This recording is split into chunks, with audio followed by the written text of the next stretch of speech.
Assalamualaikum warahmatullahi wabarakatuh. Nama saya M. Fauzan Azrial dari Unit 01 2017 Teknik Informatika Universitas Samudra.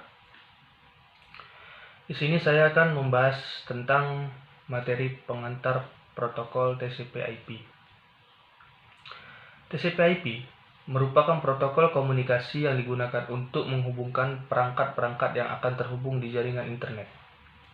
Jadi, dengan adanya TCP/IP ini, maka perangkat-perangkat yang berbeda platformnya dapat saling berkomunikasi satu dengan yang lainnya, seperti Linux, Windows, macOS, Android, Fritz, dan juga lain sebagainya. Dengan adanya TCP/IP ini, maka seluruh perangkat dapat berkomunikasi satu dengan yang lainnya. Di TCP/IP ada 4 layer aplikasi transport, internet, dan link layer. Contoh di aplikasi ada FTP, SMTP, HTTP, dan sebagainya.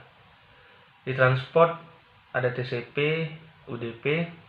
Di internet ada IP, ICMP, ARP, RARP.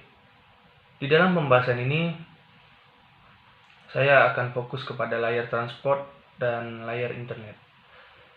Layar internet untuk transmisi data pada protokol IP. Di sini di protokol IP ada source address dan destination address.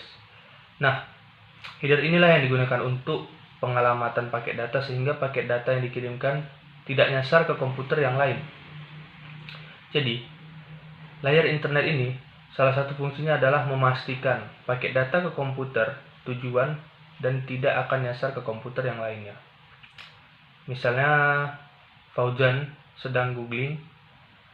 Nah, Google melakukan request. Kemudian Google akan membalas paket dan memberikan respon.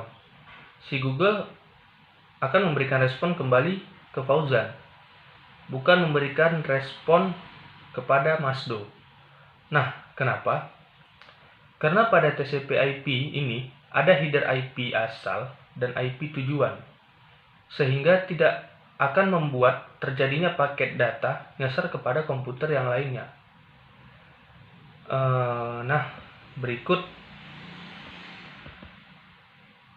pada layar transport yang banyak dipakai untuk transmisi data adalah TCP.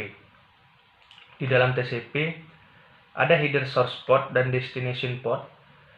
Ini untuk memastikan bahwasannya paket data akan sampai ke servis atau ke layanan yang benar, tidak sampai ke paket data atau servis ke layanan yang lain. Nah, jadi misalkan Fauzan sedang googling, dia melakukan request ke servernya Google.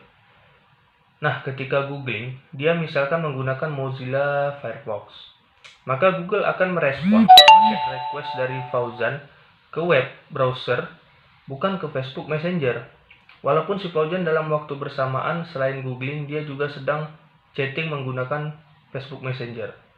Jadi dengan adanya port ini, maka komputer yang berkomunikasi tidak akan salah memberikan paket datanya ke layanan yang lain. Dengan adanya port ini, akan memastikan memberikan ke layanan yang benar dan tidak akan nyasar ke layanan yang lainnya. Di dalam pemrograman jaringan, di sini saya sudah melakukan percobaan aplikasi server. Di sini bisa kita lihat bahwa output pertama adalah server started, merupakan tanda soket server berhasil diaktifkan menggunakan port 881 atau 8881. Lalu output client connected menandakan ada client yang terhubung dengan server. Pesan terakhir ialah ini data dari klien, merupakan pesan yang dikirimkan klien untuk server. Data akan terus terkirim satu sama lain hingga klien mengirimkan pesan keluar ke server. Pada program ini menggunakan paket untuk input-output yaitu Java I/O dan paket untuk membuat komunikasi jaringan yaitu JavaNet. Pertama, program mendeklarasikan variabel-variabel yang digunakan. Lalu program mengaktifkan soket server dengan port 8881. Jika berhasil terhubung, maka program akan mencetak server started. Lalu jika ada selain yang masuk ke server melalui port 8881, maka program akan mencetak client connected. Untuk menerima dan mengirim data dari server ke klien, digunakan perintah input stream dan output stream. Jika selain sudah terhubung, maka pesan pertama yang dikirimkan server adalah salam dari server untuk klien. Selanjutnya, program akan menerima pesan dari klien secara looping terus-menerus. Aktivitas ini akan berhenti jika klien mengirimkan data keluar ke server. Nah, di percobaan pemrograman jaringan yang kedua aplikasi Slian, pada hasil percobaan Slian dapat dianalisa bahwa output pertama merupakan salam dari server, yang menandakan Slian sudah terhubung ke server sehingga mendapatkan pesan dari server. Kemudian, output kedua adalah kirim ke server, salam dari klien. Output ini akan dikirimkan ke server sebagai pesan dari klien, dan output terakhir adalah kirim ke server, keluar. Output ini dikarenakan ke server sebagai pesan bahwa klien akan berhenti terhubung ke server tersebut. Pada program ini menggunakan paket untuk input output yaitu Java I/O dan paket untuk membuat komunikasi jaringan yaitu JavaNet. Pertama, program mendeklarasikan variabel-variabel yang digunakan, lalu program mengoneksikan ke hostname dan port server yang dituju. Untuk menerima dan mengirim data dari klien ke server, digunakan perintah input stream dan output stream.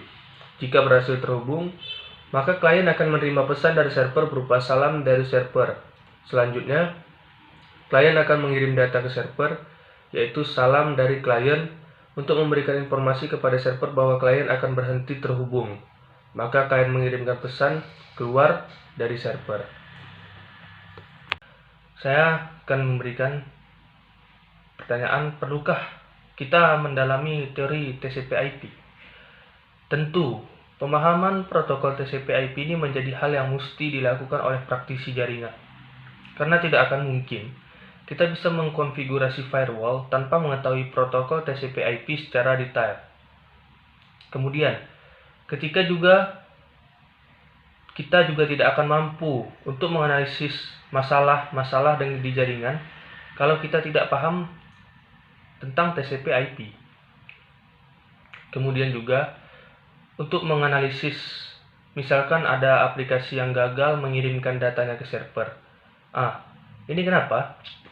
Nah, untuk menganalisis koneksi jaringan seperti ini, maka pemahaman kita akan TCP/IP menjadi hal yang sangat mesti untuk dilakukan agar kita mengetahui tentang masalah-masalah koneksi yang ada dalam jaringan. Mungkin itu saja yang bisa saya sampaikan. Lebih dan kurangnya mohon dimaafkan. Saya akhiri. Wabillahi taufik wal hidayah. Wassalamualaikum warahmatullahi wabarakatuh.